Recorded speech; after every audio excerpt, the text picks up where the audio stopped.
evening, friends. Welcome back to my channel. Today, we are going to start a new topic, that is the government at the center. So, let us start. The first topic is the parliamentary system in India. हम इस video में parliament के system के बारे में study करेंगे. In the parliamentary form of government, the head of a government is the prime minister. अगर हम पार्लियामेंट्री के गवर्नमेंट के बारे में बात करें, parliamentary form of government, the head of a government, जो हेड होते हैं गवर्नमेंट के वो होते हैं prime minister. The prime minister and his councils of minister are collectively responsible to the legislature and can be removed by it. जो prime minister होते हैं और उनके काउंसिल्स ऑफ मिनिस्टर्स वो कलेक्टिवली रिस्पॉन्सिबल होते हैं लेजिस्लेचर के लिए एंड वो रिमूव करे जाते हैं. कैन बी रिमूव्ड, वो रिमूव करे भी जा सकते हैं बाय इट, उनके द्वारा. It is an presidential form of government. The president is directly elected by the people and he does not depend on the legislature for support. Now, अब हम प्रेसिडेंट के बारे में बात करें, प्रेसिडेंशियल फॉर्म ऑफ गवर्नमेंट के बारे में बात करें, तो जो प्रेसिडेंट होता है वो डायरेक्टली इलेक्ट किए जाते हैं, वो पीपल के द्वारा इलेक्ट किए जाते हैं और उन पे वो किसी पे डिपेंड, मतलब वो किसी लेजिस्लेचर के ऊपर डिपेंड नहीं होते सपोर्ट के लिए. Therefore the makers of the constitution felt that this is the constitution lead to the authoritarian rule. जो मेकर्स होते हैं कॉन्स्टिट्यूशन के लिए, they felt that it could lead to the authoritarian rule. उनको लगता है कि ये अथॉरिटेरियन रूल के लिए भी हो सकता है. They can fail. This is why they close the parliamentary system for India. इसके कारण उन्होंने इंडिया के लिए पार्लियामेंट्री सिस्टम चूज़ किया है. Now next topic, composition of legislature. हमने पार्लियामेंट सिस्टम के बारे में बात किया. अब पार्लियामेंट के अंदर जो पार्लियामेंट जो है वो सेंट्रल लेजिस्लेटिव बॉडी है इंडिया का और वो 2 हाउसेस कंसिस्ट करता है, द लोकसभा और the Rajya Sabha. And the president of the India, 2 houses consist करता है. कौन कौन से? Lok Sabha and the Rajya Sabha. लेकिन उसके साथ से the president of India. The members of 2 houses are known as members of parliament. वो जो लोकसभा और राज्यसभा अलग अलग के जो मेंबर्स होते हैं, ये उनको हम कहते हैं द मेंबर्स ऑफ पार्लियामेंट. क्यों मेंबर्स ऑफ पार्लियामेंट इसलिए कहते हैं क्योंकि ये लोकसभा और राज्यसभा उन पार्लियामेंट के एक पार्टी तो हैं, उनको बस डिवाइड कर दिया गया लोकसभा और राज्यसभा में. नाउ फर्स्ट हम डिटेल में बात करेंगे लोकसभा के बारे में. लोकसभा को हम लोअर हाउस भी कहते हैं, lower house of the parliament और the house of the people. Lok Sabha को हम लोअर हाउस भी कहते हैं. Lok Sabha, L for Lok Sabha, L for lower house of the parliament. और हम लोग उसको इंसानों मतलब पीपल का हाउस भी कहते हैं, the house of a people. अगर हम अभी प्रेजेंट की बात करें तो लोकसभा में टोटल 545 मेंबर्स बैठते हैं. At present it is a 545 members. Of these अगर हम 545 मेंबर्स में से 543 मेंबर्स के बारे में बात करें तो ये 543 मेंबर्स जो हैं वो डायरेक्टली इलेक्टेड करे जाते हैं पीपल के द्वारा, जो जनरल इलेक्शन होते हैं हर 5 साल में. हर 5 साल में जो जनरल इलेक्शन कंडक्ट किए जाते हैं उसमें हम पीपल इन मेंबर्स को इलेक्ट करते हैं. The country is divided into constituencies. फिर जो कंट्री है वो कॉन्स्टिट्यूएंसीज में डिवाइड करी जाती है. From each constituency a member is elected for the Lok Sabha. फिर जो हर एक कॉन्स्टिट्यूएंसी में से मेंबर को चूज़ किया जाता है, मतलब मेंबर को इलेक्ट किया जाता है लोकसभा के लिए. The seats are reserved for the scheduled caste and the scheduled tribes. वहाँ की जो सीट्स होती हैं वो शेड्यूल्ड कास्ट और शेड्यूल्ड ट्राइब्स के लिए रिजर्व की जाती हैं. The President of India can nominate 2 members from a Angolan Indian community if he or she feels that its community is not adequately represented. जो प्रेसिडेंट होते हैं इंडिया के, वो नॉमिनेट कर सकते हैं 2 मेंबर्स को फ्रॉम एंग्लो इंडियन कम्युनिटी से. कौन सी कम्युनिटी? एंग्लो इंडियन कम्युनिटी से. अगर उनको ये लगता है कि वो कम्युनिटी एडिक्वेट नहीं है for represented, if that community is not adequately for represented. Now अब ये कुछ चीज़ें हैं. अगर लोकसभा की मेंबरशिप के लिए आप एलिजिबल हैं तो आपके ये चीज़ें होनी चाहिए. First of all, be an citizen of an India. India का ही एक पर्सन होना चाहिए. एटलीस्ट वो 25 ईयर्स का होना चाहिए. 25 ईयर्स या 25 ईयर्स से above. And be of sound mind. Sound mind का होना चाहिए. और not be bankrupt and not be convicted in a criminal case. और उन पर्सन पर कोई भी क्रिमिनल केस नहीं कन्विक्ट होना चाहिए. The term of Lok Sabha is for 5 years. मतलब लोकसभा के लिए अगर हम टर्म कहें तो सिर्फ उसमें इंसान 5 साल के लिए ही हो सकता है, क्योंकि हर 5 साल बाद इलेक्शन करे जाते हैं. But it can be dissolve before it completes it's 5 years term.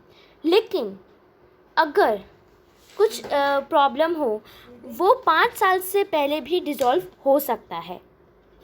Election जो है वो हर 5 साल बाद होते हैं, लेकिन वो कुछ रीज़न के कारण 5 साल पूरे कंप्लीट होने से पहले भी डिसॉल्व हो सकता है. क्यों हो सकता है? Let me read. This happens if a no confidence motions is pass against the government in the Lok Sabha.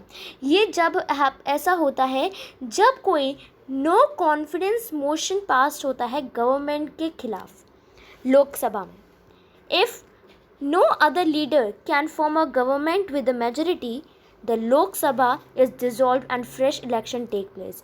अगर कोई भी दूसरा लीडर गवर्नमेंट को फॉर्म नहीं कर सकता मेजोरिटी से, तो लोकसभा में 5 साल से पहले उसको डिसॉल्व कर दिया जाता है. एंड फिर फ्रेश इलेक्शन, दोबारा से इलेक्शन होते हैं. The term of the Lok Sabha can be extended during the national emergency. अगर कोई नेशनल इमरजेंसी हो, मतलब कोई एक कंट्री की कोई नेशनल इमरजेंसी हो, तो लोकसभा के लिए जो टर्म होता है 5 साल भी बढ़ सकता है, एक्सटेंड भी हो सकता है. The president officer of the Lok Sabha is called speaker. जो लोकसभा को प्रिसाइड करता है, वहाँ पे जो बैठा रहता है, उनको हम कहते हैं speaker. The member of the Lok Sabha elect the speaker and the deputy speaker. जो मेंबर होता है लोकसभा के, जितने भी मेंबर्स होते हैं लोकसभा के, वो स्पीकर को चुनते हैं और डिप्यूटी स्पीकर को भी वही चुनते हैं. हाँ, तो हमें स्पीकर तो पता है, जो प्रेसिडिंग ऑफिसर होता है लोकसभा का, उसको हम स्पीकर कहते हैं. लेकिन अब ये डिप्यूटी स्पीकर क्या होता है? डिप्यूटी स्पीकर ये भी एक तरीके के स्पीकर होते हैं. स्पीकर के अलावा अगर कोई ज़्यादा टाइम हो जाता है तो डिप्यूटी स्पीकर उनकी जगह लेके वो काम संभाल सकते हैं. Now the speaker maintain discipline in the house. Speaker क्या करता है? स्पीकर का ये भी काम होता है कि जो हाउस है, ये हम लोकसभा के बारे में बात करें तो लोकसभा का जो हाउस है, वहाँ पर स्पीकर ये करता है कि शांति रहनी चाहिए, ज़्यादा शोर नहीं होना चाहिए. ही और शी सर्टिफाइज मनी बिल्स. और वो कोई भी हो, ही हो या शी हो, वो मनी बिल्स को सर्टिफाइज करते हैं.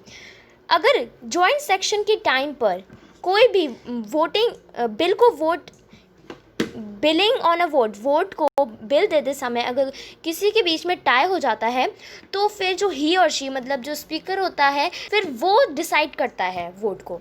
1/10 of the members are required to be present for the proceeding to take place. 1/10 members extra रखते हैं वहाँ पर प्रोसीडिंग करने के लिए, मतलब उनकी जगह लेने के लिए। The speaker adjourns the house if the minimum numbers of members are not present.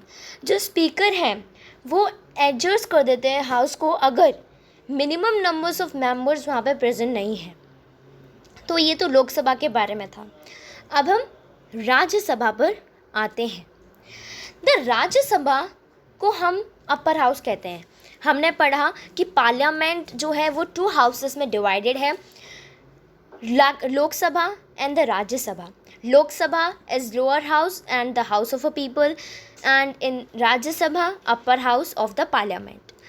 And upper house of the parliament के साथ साथ वो काउंसिल ऑफ स्टेट भी कहा जाता है। It is also known as the council of state. It represent the interest of different state at the central level. वो जितने भी इंसर्ट होते हैं डिफरेंट स्टेट के सेंट्रल लेवल पे उनको रिप्रेजेंट करते हैं। The member of the Rajya Sabha are directly elected by the external college consisting of the elected members of the legislative assembly of the state. Rajya Sabha consist of 250 members. मैंने आपको बताया लोकसभा में total 545 members होते हैं, लेकिन राज्यसभा में सिर्फ 250 मेंबर्स होते हैं। 1/3 of these members retire every 2 year. इनमें से 1/3 मेंबर्स होते हैं वो हर 2 साल में रिटायर हो जाते हैं। एवरी 2 ईयर्स में वो रिटायर हो जाते हैं। And election to these seats are held. एंड फिर इलेक्शन कंडक्ट किए जाते हैं उस सीट्स के लिए। The term of Rajya Sabha members is for 6 years। देखिए सबके लिए, प्राइम मिनिस्टर के लिए, लोकसभा मेंबर्स के लिए, स्पीकर के लिए, इन सब के लिए 5 years होता है। लेकिन जो राज्यसभा के मेंबर्स होते हैं उनके लिए टर्म होता है for 6 years। To qualify for the membership of the Rajya Sabha the person must be at least 30 years of age. उसमें हमने पढ़ा था कि लोकसभा में बैठने के लिए, लोकसभा में लड़ने के लिए, लड़ने के लिए 25 years का वो इंसान होना चाहिए, लेकिन राज्यसभा में 25 नहीं 30 years का होना चाहिए, 30 या above the age of 30. The other condition for the membership of the Rajya Sabha are the same for those the membership of the Lok Sabha. सिर्फ यही चेंज है कि उसमें 25 years का पर्सन होना चाहिए और इसमें 30 years का। और अगर हम बाकी कंडीशंस की बात करें मेंबरशिप के लिए, राज्यसभा के लिए, तो और सब चीज़ें जैसे लोकसभा में है वो सब सेम है। The vice president of India is presiding officer of the Rajya Sabha. हम लोकसभा के बारे में बात करते हैं तो लोकसभा में हमने पढ़ा था कि उसका जो प्रेसाइडिंग ऑफिसर होता है लोकसभा का वो होता है स्पीकर, और अगर हम राज्यसभा की बात करें तो उसका प्रेसाइडिंग स्पीकर होते हैं vice president. He or she function the chairman of the Rajya Sabha and the assisted by the deputy chairman who is elected by the members. उनका फंक्शन क्या होता है? He or she function as the chairman of the Rajya Sabha, जो chairman होते हैं राज्यसभा के, और जो assisted by the deputy chairman होते हैं जो मेंबर्स द्वारा इलेक्ट किए जाते हैं। दे maintain the discipline in the house. ये डिसिप्लिन मेंटेन करके रखते हैं हाउस में। तो ये हमने पढ़ा था लोकसभा, राज्यसभा, द पार्लियामेंट के बारे में। हम अपनी नेक्स्ट वीडियो में लॉ मेकिंग के बारे में बात करेंगे। Thank you for watching this video. Please like, share and subscribe my channel.